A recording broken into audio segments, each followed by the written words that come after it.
Halo Sobat Ngomin, apa kabar? Wih, ini aku mau bikin video tentang gimana preview pertandingan Inter lawan Fiorentina. Nah, sebelumnya aku mau memohon maaf karena ini ada lagi kesibukan dan sebagainya, jadi aku tidak bisa mengedit terlalu banyak video ini. Jadi kalau hasilnya agak-agak kurang bagus, mohon dimaklumi ya. Oke, langsung saja. Hari ini aku mau fokus dengan suatu isu yang sudah bikin Interisti dan tentunya Simone Inzaghi pusing 7 keliling, yaitu ya ketidakhadiran Marcelo Brozovic. Nah, ini Inter pernah main tanpa Barella, Inter tetap bagus.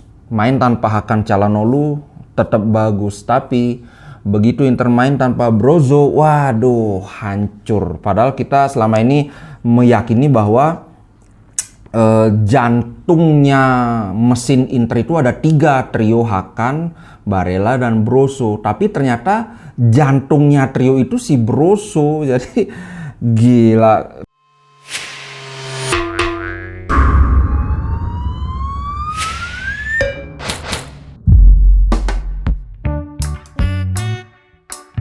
Nah, masalahnya sekarang ini Brozo cedera.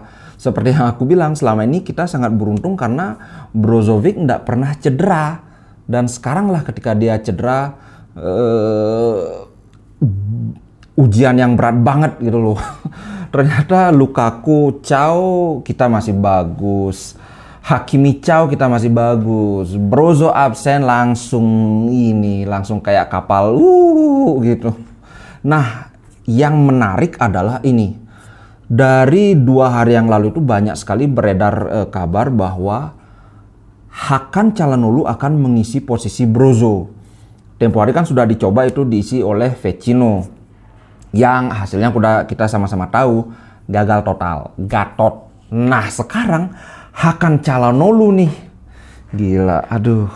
Terus terang aja gini. Kita sama-sama tahu ya, Hakan Calhanoglu ini aslinya adalah seorang gelandang serang, attacking midfielder. Nah, tentunya kita sama-sama tahu dong, karakteristik seorang gelandang serang dengan gelandang bertahan itu beda banget.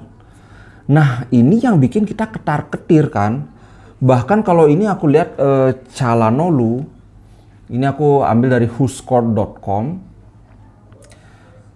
Karakteristik dia, kekuatan dia adalah key passes. Dia sangat kuat di sana. Key passes, umpan kunci. Kemudian set piece. Betul, dia set piece-nya salah satu yang terbaik di Liga Italia saat ini. Long shots, betul banget. Kemudian crossing, very strong. Sangat kuat di crossing. Bahkan dia crossing dari posisi Metsaya itu juga sangat kuat. Kalau tipikal crossing itu kan dari pojok kan, dari sisi sayap. Tapi dia sama dengan Barella, sering memberi crossing dari posisi istilahnya ya posisi Metsaya di antara tengah dan sayap. Ini benar-benar crossing yang unik sih memang. Kemudian direct free kick dia strong, tidak very strong. Memang kalau dia tembak langsung mungkin enggak terlalu. Dia set piece itu bagusnya di ngasih umpan. Yang 2 kekuatan yang berikutnya itu holding on the ball, maksudnya menahan bola. Typical playmaker pasti memang kuat menahan bola. Nah, berikutnya passing, ya sudah pasti kita tahu. Nah, ini nih weakness-nya nih atau kelemahannya dia, aerial duel, itu bola udara. Jelas kita sama-sama tahu. Kemudian finishing juga dia memang banyak tembakan jarak jauh, tapi kalau kita lihat konversi untuk jadi golnya memang agak lemah. Kemudian ini nih, defensive contribution weak. Kayaknya kita sama-sama setuju ya. Kalau dibandingkan dengan Barella kan posisinya sama nih, sama-sama center midfielder. Barella jauh lebih kuat di fase bertahan, sedangkan Calhanoglu agak kagok, tapi belakangan ini sudah semakin membaik. Kalau kalian cek di YouTube ada itu Calhanoglu defense, itu sudah mulai bagus tackle dia. Tapi ya kalau dibandingkan sama Vidal, kalau dibandingkan sama Barella, menurutku jelas masih jauh. Nah, masalahnya sekarang kenapa gitu loh? Kenapa kok justru Hakan yang ditaruh di sana? Karena sebelumnya Barella ditaruh di sana itu lumayan bagus. Menurutku, terus terang aku katakan lumayan bagus, walaupun tidak sebagus Brozo. Cuma ini kan kayak gini, ada satu opsi yang sudah kelihatan hasilnya, itu hasilnya bagus, kan kita bisa taruh Vidal dengan Hakan di center kan, center midfielder. Tapi kenapa sekarang Inzaghi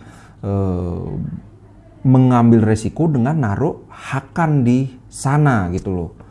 Nah menurutku ini approach yang unik gitu pendekatannya, kenapa gelandang serang yang ditaruh di sana.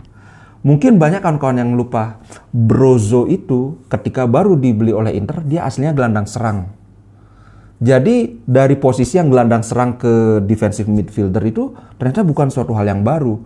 Kemudian Pirlo bro, mungkin salah satu regista terbaik sampai saat ini ya.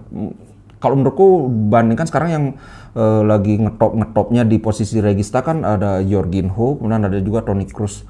Tapi terus terang menurutku pribadi Pirlo masih yang terbaik di posisi itu. Walaupun kita dengan memperhitungkan gimana kemampuan bertahan Pirlo itu juga nggak bagus-bagus amat kan. Jangan lupa selama di Milan, Pirlo itu selalu dalam tanda kutip dilindungi oleh Gattuso. Jadi perebut bolanya itu Gattuso. Nah, dengan dari pengalaman itu ternyata ada gelandang serang yang dikonvert jadi gelandang bertahan itu berhasil. Mungkin ini yang jadi pertimbangannya si Inzaghi gitu loh. Karena terus terang aja gini, secara umum kita pastilah setuju ya bahwa antara gelandang serang dan gelandang bertahan, umumnya gelandang serang memiliki teknik yang lebih baik, skill yang lebih baik, dribble yang lebih baik, hampir lah ininya. Makanya ya biasanya kan rata-rata gelandang serang yang bagus diadu dengan gelandang bertahan yang bagus, pasti lebih mahal gelandang serang kan. Biasanya loh, tidak selalu, tapi kan biasanya seperti itu.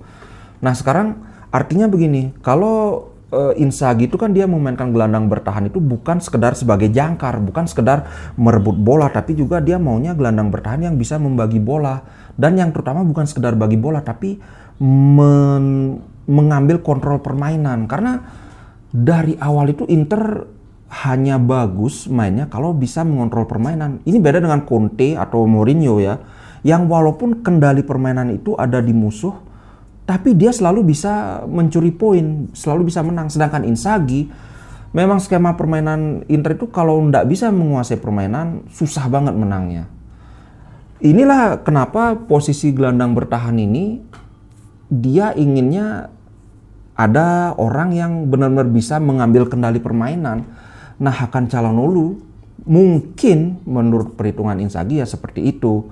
Itu yang diharapkan. Cuma yang bikin aku khawatir adalah kemampuan Hakan untuk protecting the ball. Itu artinya ketika dia punya bola, melindungi bola dari musuh itu menurutku jauh banget dibandingkan Brozo.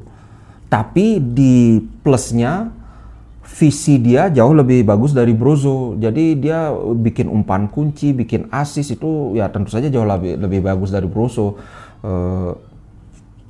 Walaupun kita bisa berkilah juga kan, itu karena posisinya agak lebih di depan. Nah, cuma sekarang gimana nih ketika dia ditaruh di belakang itu resiko banget gitu loh. Aku terus terang, aku di satu sisi aku suka dengan eksperimen, dengan apa ya namanya ya, istilahnya kayak mencoba-coba sesuatu yang baru, itu aku suka. Tapi kok kayaknya risikonya ini sekali. Karena kalau sampai Brozo lagi, si Hakan kehilangan bola, itu di belakangnya itu sudah langsung ini 3 back kita.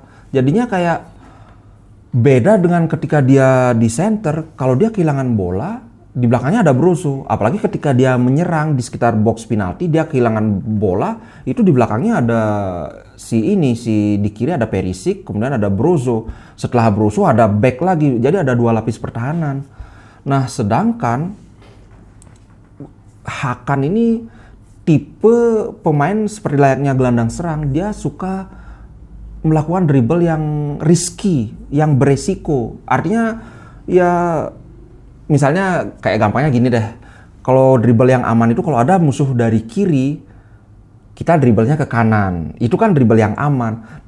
Tapi dribble yang berisiko itu ketika ada musuh dari depan, kita dribble ke serong kiri ke depan, sehingga kalau gagal bahaya, tapi kalau lepas itu kita sudah melewati pemain itu. Itu bedanya dribble yang aman dengan dribble yang beresiko. Sama juga dengan passing kayak gitu. Passing yang aman itu ya back pass itu yang sering dilakukan oleh Brozovic itu sekedar apa ya? Pertama menjaga kontrol permainan, kedua ya menghindari agar bola tidak direbut oleh lawan. Kayak passing yang aman itu misalnya gini. Sekarang Brozo nih di depannya itu dia mau passing ke Dumfries kan, di kanan sudah maju Dumfries. Tapi di antara dia dan Dumfries itu ada dua misalnya pemain lawan. Kalau passing yang risky itu ya udah langsung aja dia kasih bola ke Dumfries. Tapi kalau passing yang aman itu bola itu dibawa ke Skriniar dulu, nanti Skriniar yang umpan ke Dumfries.